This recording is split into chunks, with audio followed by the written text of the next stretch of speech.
a aucune structure, où il n'y a aucune société, parce que l'article 4 du pacte colonial interdit à tout Camerounais d'avoir une société au Cameroun. Vous voulez qu'on discute? Quand vous voulez parler politique, je veux que vous entrez dans l'histoire. Entrez dans l'histoire. Regardez l'héritage que Paul Biya a eu. On voit des salopards, des ignorants. Vous savez qu'avant l'arrivée de Paul Biya, on n'avait rien. Est-ce que vous le savez? Est-ce que vous savez qu'avant l'arrivée de Paul Biya, le Camerounais n'avait rien qui lui appartenait? Rien. Maison, école, société, structure, rien ne nous appartenait. On voit ces cancres se lever. On était bien avant, on était bien avant, on était bien avant. Mon peuple meurt pour faute d'intelligence. Ça se voit dans les réseaux sociaux. Des gens qui sont incapables. Jusqu'en 82, le Cameroun n'avait aucune société qui l'appartenait. Je dis aucune. Ils sont là, ils grondent partout. Ils grossifèrent partout. Je vais vous donner la liste. Ah non, je vais vous donner la liste des sociétés. Peut-être que là, au moins... attends, je vais faire un recap, marche arrière. Je vais faire un recap. Attends, marche arrière. Je vais vous donner la liste des sociétés. Peut-être qu'avec ça, ça va vite aller.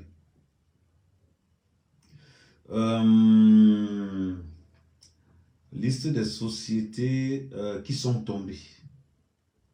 Je pense que... non. Je crois que j'avais fait une liste des sociétés camerounaises. Alors, je pense qu'il faut que je ressorte mon... Voilà.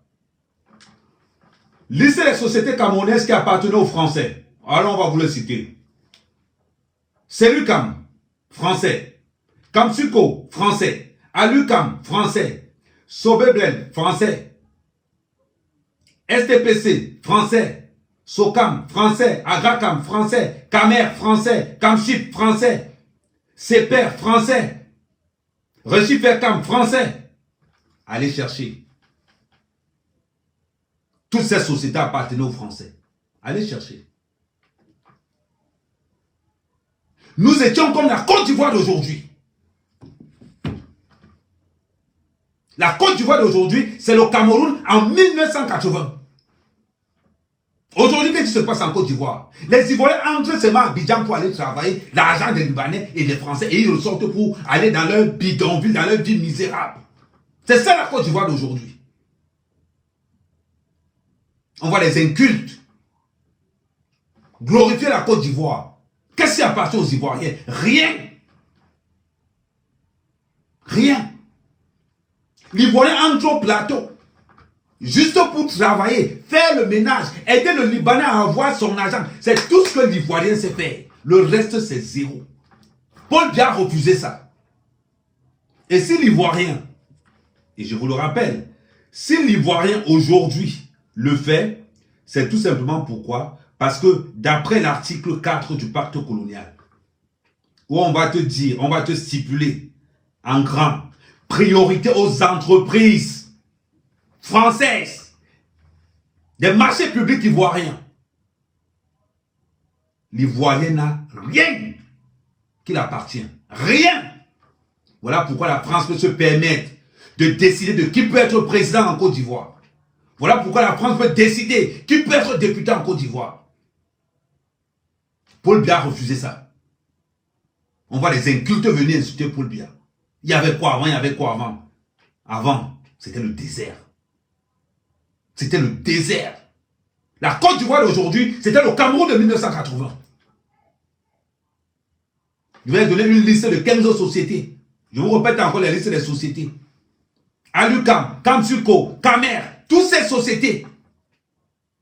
Il n'y avait que le nom Camer dedans. Mais rien ne nous appartenait. Parce que l'article 4 du pacte colonial nous interdit d'avoir quelque chose. Tous les marchés publics sont d'abord dédiés aux sociétés françaises. D'abord aux sociétés françaises. Des incultes viennent nous parler tous les jours.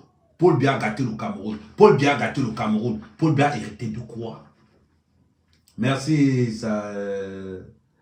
Sarah Madina. Paul Biya a hérité de quoi? Avant de dire que quelqu'un a perdu quelque chose, il a hérité de quoi? Paul Biya a hérité d'un Cameroun de moins 1000. D'un Cameroun zéro que Paul Biya a hérité. Parce que Ahidjo était tellement illettré. Vous pensez que Paul Biya a hérité de quoi? L'article 4 du pacte colonial condamne Paul Biya. Et la cerise sur le gâteau, ce n'est pas l'article 4. C'est l'article 5, le désarmement. Vous allez comprendre. L'article 5 du pacte colonial, là alors c'est pire. Parce que pour que la France puisse contrôler toutes ces sociétés, il faut que le Cameroun ne soit jamais armé. Voilà pourquoi jusqu'en 2000, le Cameroun n'avait pas une armée. Article numéro 5 du pacte colonial. Droit exclusif des équipements militaires et de former les officiers. Les armées camerounaises n'étaient pas des armées faites pour la guerre. Les armées camerounaises c'était des armées pour mater les masses. L'armée camerounaise n'a jamais été une armée de guerre. C'était pour repousser les masses en cas de rébellion par rapport aux antécédents de l'UPC. Par rapport aux antécédents des Lumumba. Voilà pourquoi il n'y avait pas d'armes dans l'armée camerounaise. Voilà pourquoi la France pouvait décider de faire tout ce qu'il voulait au Cameroun. Parce qu'ils avaient l'armée. Ce qu'ils font en Côte d'Ivoire aujourd'hui. Je vous ai répété ça l'autre jour. La Côte d'Ivoire, l'économie ivoirienne d'aujourd'hui, c'est l'économie du Cameroun en 1980. Où rien ne nous appartenait.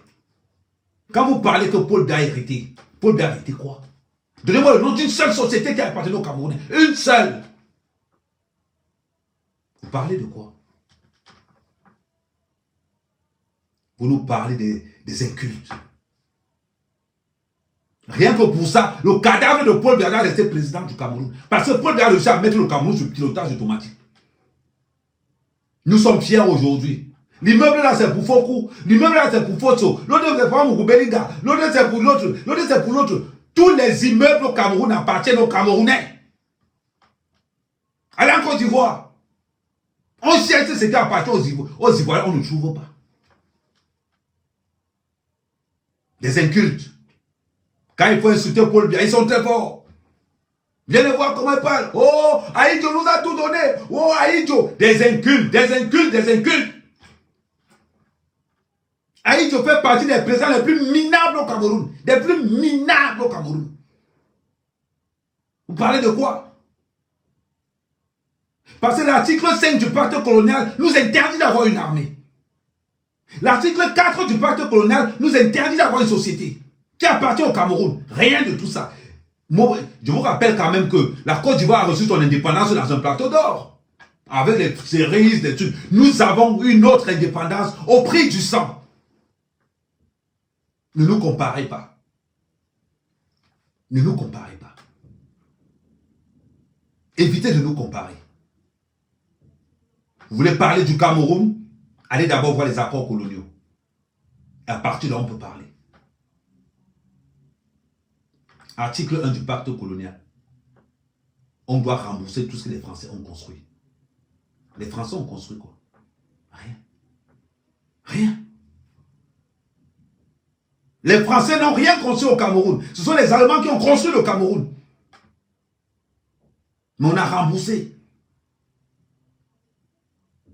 quelque chose qui ne leur aurait pas dû. On nous appelait un butin de guerre. Nous étions un butin de guerre. Quand des incompétents, des incultes, des ignorants entrent en politique pour parler économie et ignorer le pacte colonial qui n'est qu'un système économique implémenté par De Gaulle au Cameroun. Vous pensez qu'on peut aimer le jour là? Vous parlez. Vous parlez. On va aimer quoi sur lui? Quoi? On va aimer quoi sur lui? Les accords coloniaux. C'est un système économique. Pour ceux qui ignorent, pour ceux qui oublient, les accords coloniaux, c'est un système économique implémenté par De Gaulle pour mater tous les Africains, pour nous rendre esclaves pire que la période négrière. Et ça a duré jusqu'en 2000. Pendant que vous insultez Paul Biya tous les jours, oh tu dois partir, tu dois partir. Est-ce que vous savez ce qu'il y a sur la table? C'est comme tu vas enlever quelqu'un qui te protège. Tu ne sais pas qu'il souffre pour toi. Tu ne sais pas qu'il a donné sa vie pour toi. Mais tu grossis super fort. Oh, il ne fait rien. C'est le jour où tu n'es pas là que tu confirmes. Je vais vous prendre ça dans une autre façon. Parce que pour que je vous explique vraiment le pacte colonial, il faudrait que je dilue ma matière grise pour que vous qui n'êtes pas allé à l'école, ni faire les cours du soir, pour que vous puissiez un peu assimiler quelque chose de ce que je vais vous dire. Le pacte colonial, c'est quoi? Paul Biya a quel rôle dans le pacte colonial? Paul Biya, c'est comme cet homme que sa femme insulte tous les jours. Oh, tu as quoi? Tu as quoi? C'est pas parce que tu as construit une petite maison-ci que tu pensais que vous connaissez les gens, parler pour rien. Le jour où l'homme meurt, la femme se rend compte qu'il faut que j'aille travailler. La femme se rend compte que pour que mes enfants mangent, je dois nier savoir le mari de mon feu mari. Je dois nier savoir le frère de mon feu mari. Pour que mes enfants mangent, je dois nier savoir le cousin de mon feu mari. Pour que mes enfants mangent, je dois aller me border dehors. Et pourtant que c'est la même go dans la peur quand son mari était vivant, qui insultait ce gars tous les jours. C'est ça le pacte, c'est ça Paul Biya. C'est ça Paul Biya.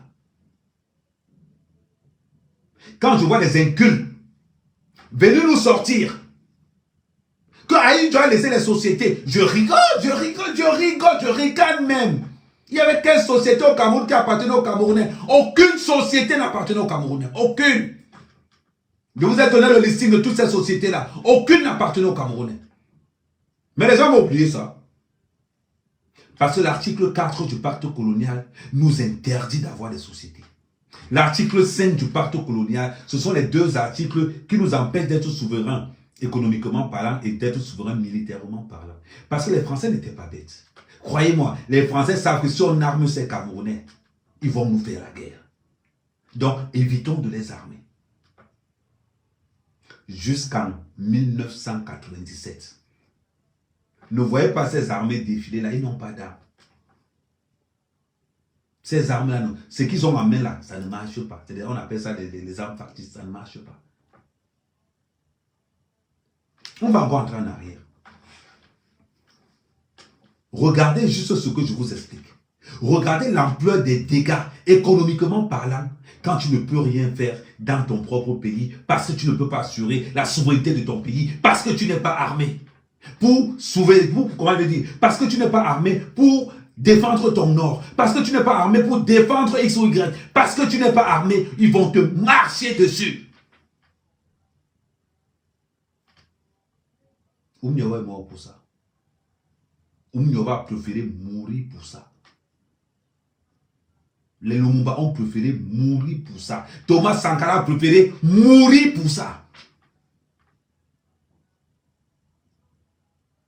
Je vous rappelle quand même que Thomas Sankara était allé au Cameroun en compagnie de Blaise Compaoré.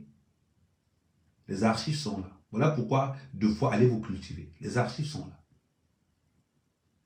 Vous reprochez quoi Paul Biya? Vous critiquez quoi Paul Biya? Paul Biya a créé l'économie du Cameroun. Paul Biya a façonné l'économie du Cameroun. Paul Biya a rendu le Cameroun compétitif. Paul Biya au Cameroun est un monument vivant. Les autres ont fait quoi? La Côte d'Ivoire, ses premiers milliardaires en 2010. Le Cameroun a ses premiers milliardaires en 86. Quand Paul Biya a vu que le Cameroun n'avait rien, vous savez ce que Paul Biya a fait? Il a appelé Kodok. Il a demandé à Kodok, trouve-moi les gars qui étaient bons en économie. C'est là où Yves Michel Fosso sort du lot. non pas un Fosso Victor, Yves Michel Fosso vient après. Yves Michel Fosso qui est parti là, c'est l'un des économistes les plus dangereux en Afrique centrale. Le gars là, c'est un démon économique. C'est-à-dire que quand on parle économiquement parlant, le fils de Fosso Victor, c'est un gars intelligent, le feu sort. Le fils de Fosso Victor, c'est une matrice. Le gars qu'on appelle Yves Michel Fosso là, c'est un démon en économie. Renseignez, on va vous dire. Parce que là où je prends mes renseignements, on m'a dit, ah mais, arrête de parler du gars là. En économie au Cameroun, il n'y a pas son deux. Et les gars sont formés là-dessus. Fosso Victor Père a beaucoup travaillé pour le Cameroun. Paul Biya a ouvert le budget du Cameroun à plus de 50 hommes d'affaires camerounais. Certains ont fui avec l'argent. Les Fosso Victor sont restés. Ils ont construit le Cameroun. Ils ont construit le Cameroun. Vous parlez de quoi? Vous parlez de quoi? Avant Paul Biya, il y avait quoi? Rien. Qu'est-ce qui nous appartenait? Rien. Je vous rappelle quand même que le coup d'État de 84, c'est un coup d'État qui a été orchestré par les Français. Orchestré par les Français. Ahidjo n'a jamais été dans le coup d'État de 84. N'entendez pas les gens dire. Pourquoi on fait un coup d'État à Paul Biya? Question. Entrez dans les archives. Ce sont les hommes d'affaires français qui font le coup d'État à Paul Biya. Avec la complicité de la France. Ils ont réussi à manipuler. Ahidjo n'a jamais été dans ce coup d'État. Sinon, il mourrait. Sinon, il mourrait. Allez vous renseigner. Vous allez remarquer, il y a une coïncidence. En 84, 7 grandes sociétés françaises se ferment. En 1984, 7 grandes sociétés françaises ferment. De 82 à 84, 7 sociétés ont fermé. Bizarrement, de 82 à 84, les hommes d'affaires camerounais commencent à voyager dans le monde entier. C'est bizarre. C'est bizarre. Parce que vous ne voulez pas chercher. Parce que vous ne voulez pas vous cultiver. Parce que vous ne voulez pas aller loin. En matière de recherche. Que vous allez vous cantonner à crier partout. Camto, Camto, Camto, Camto, Camto. Oh, Camto, c'est le pape du droit. Oh, Camto a fait ceci. Oh, Camto a fait bon. Camto peut parler quoi? Camto, c'est un guignol dans une cour de récréation. Le niveau si, il faut être initié. Là, il faut parler à l'école. Là, il faut naviguer entre les mailles du filet.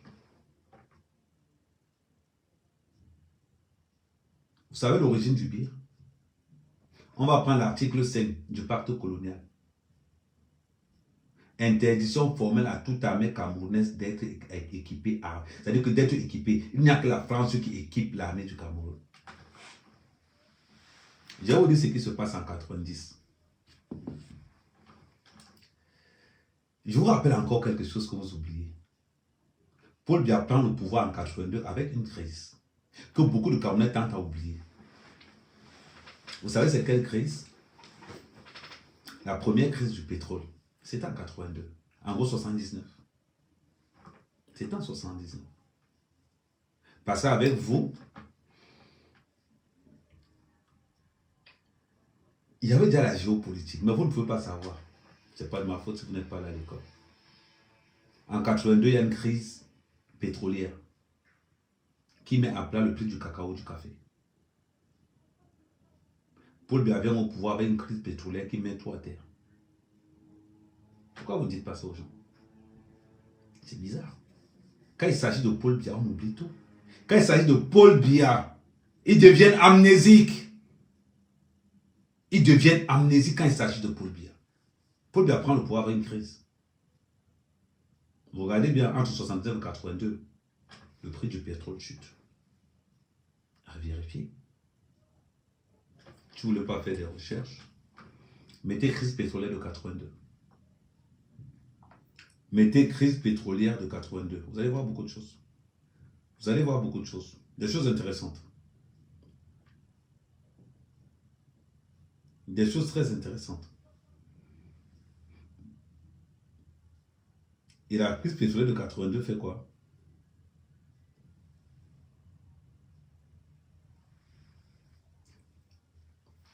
Parce que les Blancs ont appelé ça la fin du boom pétrolier.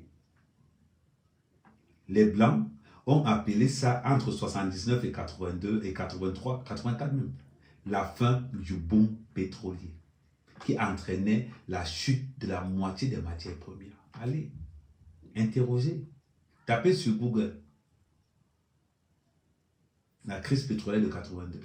Tout le monde a payé le prix fort. C'est ce que vous ne voulez pas savoir. Parce que pour vous, Paul Biya est resté longtemps au pouvoir. Mais le problème, c'est que vous ne voulez pas, vous refusez d'aller vous renseigner. Qu'est-ce qui s'est passé cette année-là? Là, je ne suis qu'en train de parler de 2 articles du pacte colonial. 2. Je n'ai pas encore fait tout le reste, seulement 2.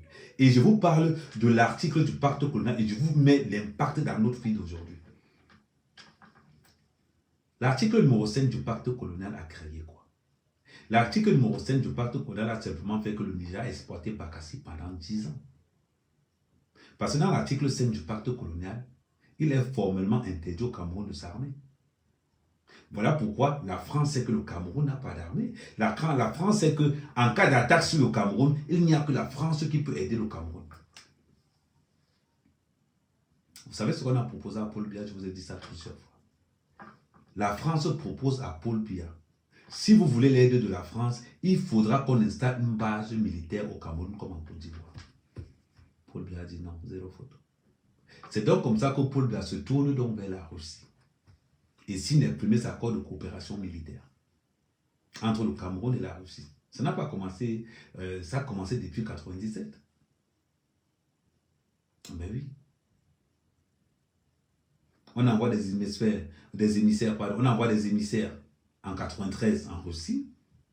Et on signe des accords de coopération entre 80. En gros, ça a quand même duré. Il y a beaucoup de formateurs russes qui sont arrivés au Cameroun. Et c'est comme ça qu'on intègre les Israéliens.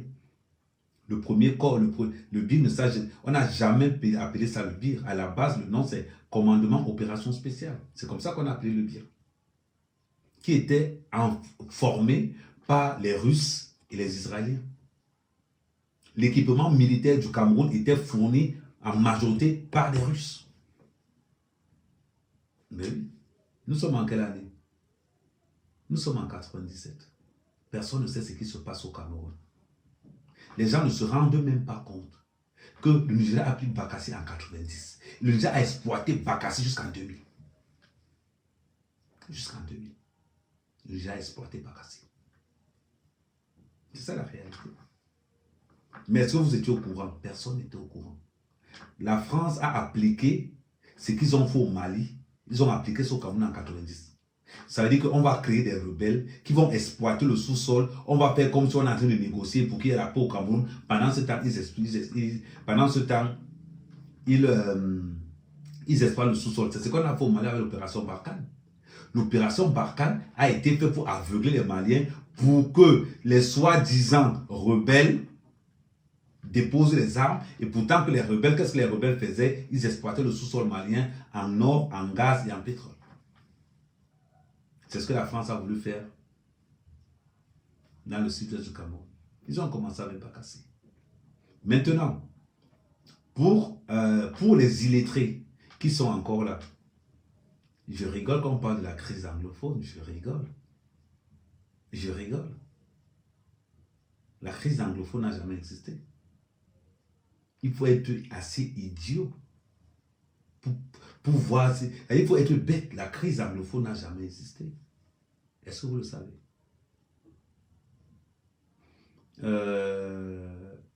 Je pense que... Est-ce que vous avez entendu parler de l'opération Kilimandjaro? Est-ce que vous avez entendu parler de cette opération? C'est ça le Nozo, Kilimandjaro. Parce qu'on a vendu aux élites. On a décidé de sponsoriser aux élites. On les a proposé de l'argent. Beaucoup de choses. Pour récupérer toute cette somme. Dans un prochain débat, on va parler de la vérité sur le Nozo.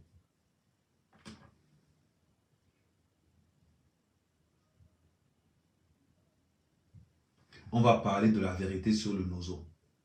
On va parler de l'opération Kilimandjaro. C'était énorme. Les Canadiens sont impliqués. Les Américains sont impliqués. Dans l'affaire du Nozo que vous voyez là, quand vous ne voulez pas chercher, vous ne pouvez pas savoir ce que c'est. Qui vous a dit que c'était une crise anglophone simple? Ça n'a jamais été une crise anglophone simple. Non. Ça n'a jamais été une crise anglophone simple.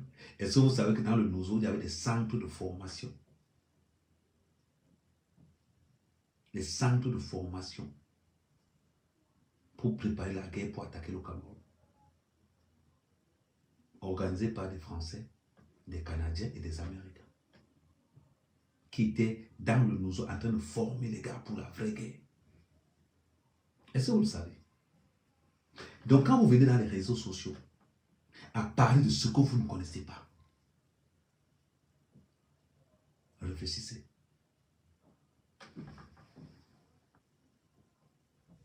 Réfléchissez bien.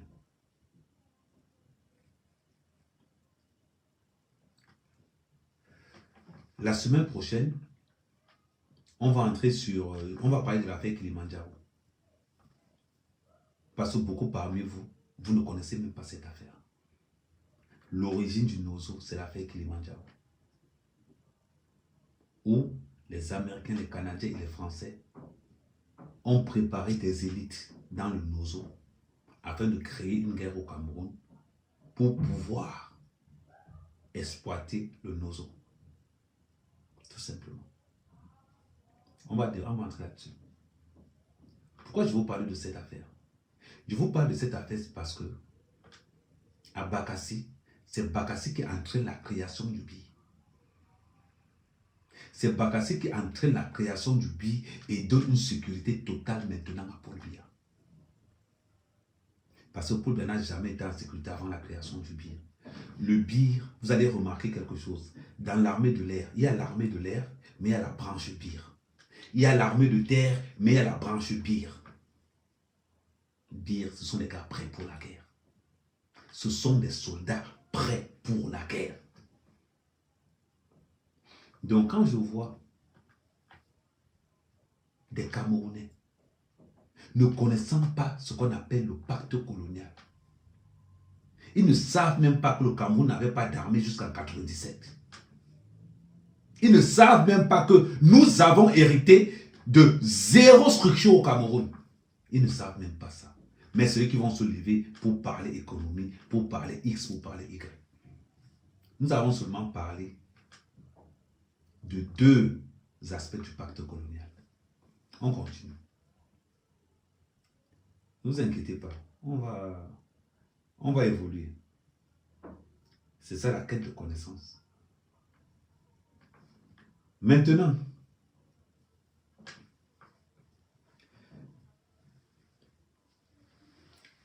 l'article 5 a un grand rapport avec l'article 6.